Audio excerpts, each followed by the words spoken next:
Hey everyone, this is Larry Walsh, and this is Channelnomics in the Margins, and I'm coming to you from Copenhagen, Denmark, the first stop on my latest European tour. It's beginning to feel like I live here, but it's just because I love it here.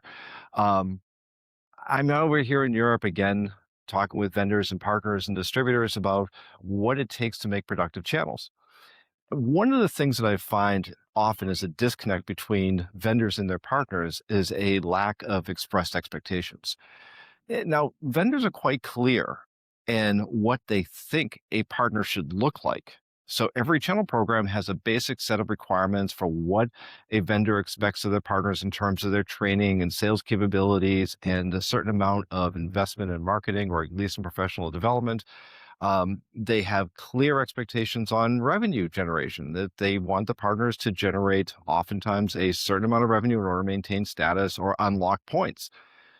But what they don't really do very well is establish what the partner should be doing for the customer on their behalf. What is it the partner should be doing to give the customer a certain expectation of a great experience? Now, the partner has an entirely different set of priorities. The partner is the one that's interfacing with the customer. They're the ones that are providing the professional services and the ongoing support, and they're the ones who are driving the experience, but not just an experience for a vendor, but across a series of vendors.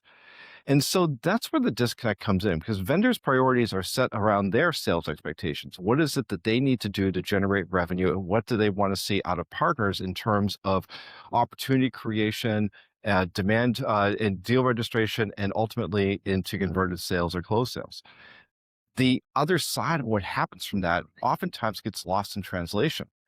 And in fact, if you go and you talk with a sales rep, they'll talk with you about customer experience.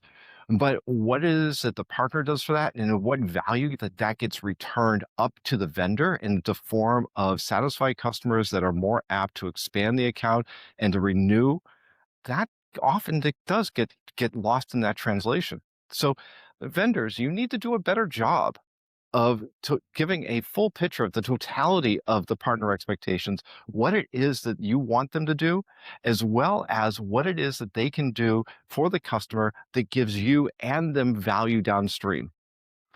Well, listen, that's about all the time I have right now here in Copenhagen. If you like what we're doing here on In the Margins, please hit like and hit subscribe.